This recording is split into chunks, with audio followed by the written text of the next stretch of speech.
Akkam jirtu hordoftoota kabajamtoota channel YouTube Askaleetti jalatti argamtanii jirtu nagaan koo bakka jirtan hundatti isiniif haa baay'atu jechaa eegaa warra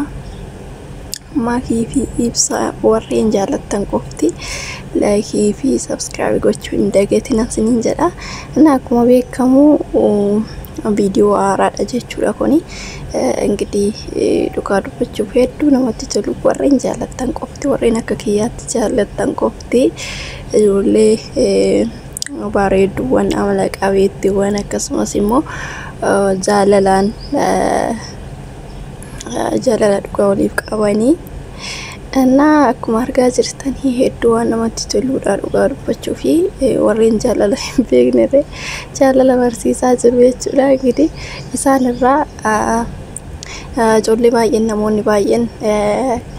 warreen harrabsan isin jiru warreen jaallatan isin jiru enggidi warreen inaafan isin jiru dhabamanii so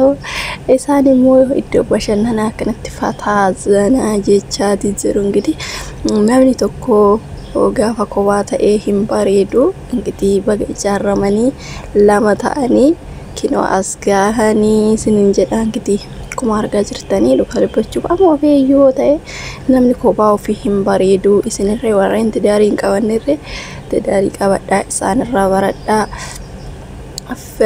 Gaaddisa sammuu kun immoo maal jedhama kana isiniin jedha hordoftoota kiyyaa warreen YouTube kiyyaa haaraa taatanis laayikii subscribe gochuu hin dagatinaa isiniin jedha asumarraani. Enggidi ijoollee kanarraa baay'ee barattu eetalaa yaada namni tuffatan kaan enggidi namoota hedduun baay'een isaanii keessattuuyyuu waa baay'eedha kan jechaa turani. Enggidi isaan milkaanii as gahanii jaalala isaanii waaqayyoon baay'isuu fi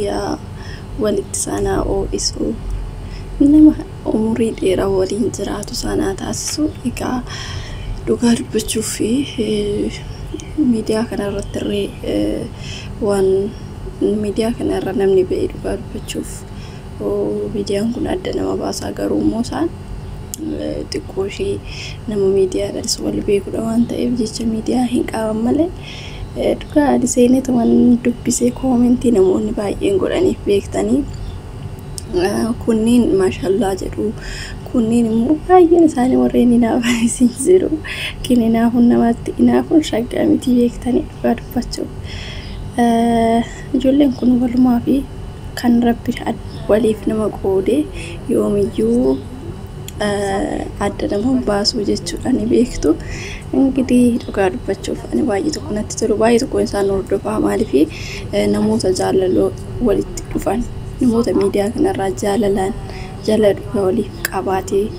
yeroo muraasa keessatti jaalala dhugaa godhanii dhugoomsanii jaalalli amma ni beeksu jaalalli dhugaa hin jiru. Namoota hedduun isaanii sobaan wal janajjananii waggaa dheeraa waliin turanii wal biraa kan hafantu caala malee kan walitti dhufanii kanatti jaalala dhugaa godhanii walitti dhufanii hin agarre jechuudha. Ammaatti isaan immoo namoota akkasii keessaa sadarkaa tokkoffaa kan qabatanidha jechuudha. Maakii fi ibsi isaan jechuudha. Akkasiin jedha hordoftoota kiyyaa egaa baay'ee tokko namatti tolu dhugaa hedduu takka namoonni isaan hordoftan yookiin immoo isaan ilaalta waa baay'ee irraa hubatu dhugaa dubbachuuf suuruma isaaniitti irraa jechuudha.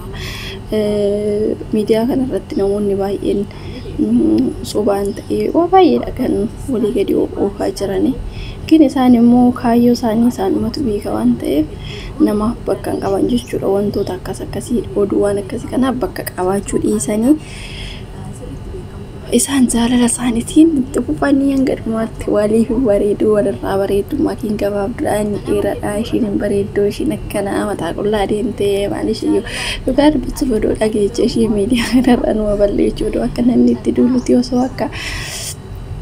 namni jedhuun miidiyaa kanatti simbaatu garuu ishiin waan akkanaaf bakka waan hin qabneef kaayyoo ofii namni tokko kaayyoo qaba waan ta'eef kaayyoo ofii san namoota hedduu bakka ni badu waanuma xiqqoodhaaf jecha sababa godhatanii warreen badanii jiru warreen dhiisanii jiru garuu namni kaayyoo qabu jechuun nama jecha nama jecha waan akka badaa kana hin dhageenye gara fuuldura fuula dura bichaa ilaaluu fudha. Hennaa kana sinin jedha ana baay'ee tokko natti tamacha'anii jiru natti tolanii sin jiru dhugaa baay'ee takka isaan jaalladhee gidii rabbiin isaan jaallatu ijoolleen kun gana daa'imaa waan barbaadan irratti eenyu jechuun sadarkaa dargaggummaarra waan jiraniif namoota hedduun namni gurguddaan illee kan irraa dubbatutu jira soo dhiisaa jireenya isaanii jiraatanii isaan immoo waaqayyo walitti isaan argeessu waliin isaan jiraatu walirraa bareedu እና dhugaa baay'ee tokko ani namoota hedduu waan argu na jibbisiisu jechuudha akkanumatti maaliif jennaan bakka waan hin taane komentii badaa warreen barreessan akkana taate warreen jedhanii miidiyaa irratti afarsanillee isaan garagaraniitu hin laalan jechuudha. Ana akkasii namni kamiyyuu ta'e tidaarii ofii keessatti oduu namaa dhaga'uu baate akkasumas immoo inaaffan waan akkasitti jiranti isa inaaffaa tidaarii keessatti inaaffan jiraannan gaarii miti akkasumas immoo wal shakkeen waan akkana kun gaarii miti jechuudha tidaarii keessatti. Ani maal jechuun barbaadetanii enggidii isaan namoota hedduuni maakirree suura ishee kan duraa kan nama biraa wajjiniin viidiyoo hojjetaa turte akkasumas immoo waan adda addaa diraamaa namni hojjechaa turte miidiyaa irratti jechuudha yeroo jalqabaa isa fa'aa gimmaashaa adda mummuranii akka waan waa biraasitti jechuudha walii gadi oofaa walitti naquudhaaf yookiin immoo kaayyoo tidaarii namaa diiguudha warroonni akkasuudhaan dhugaa dubbachuu fi nama baqqaa beektanii inaaffaa qabuudha jechuudha guutumaan guututti waan akkasiiti ani maal jechuu barbaadetanii tidaarii ofii keessatti waan namni namaan jedhu yookiin immoo inaaffaa waan akkasii kana dhaga'uu baatanii waa baay'eetu jira miti taate kaayyoo kee gara fuulduraatti gaafa qabattee deemte gaariidha maaliif yeroo baay'ee namoota baay'een karaatti kan kufanii tidaarii ofii ijoollee waliin godhatanii namoota hedduudha jechuudha hanga lubbuu wal baasutti irree kan jirutu jira jechuudha maaliif isaan maaliif warroota karoora yookiin immoo kaayyoo injiloo jaalalli ni jira jaalalli zimbiloo walitti dhufee fi amma fakkeenyaaf namoota baay'een arra fuudhanii boru kan ajjeesan isaan maaliif dhugaa dubbachuuf jaalala seexanaatu walitti fidee seexanumatu immoo walitti naqee isaan warreen jaalala dhugaa beektu biyyoo taadaddoo malee kan addaan baasu hin jiru dhugaa sin jedha garuu seexanni gaafa walitti sin fiddee nama tokko baqa akkasumas immoo seexanni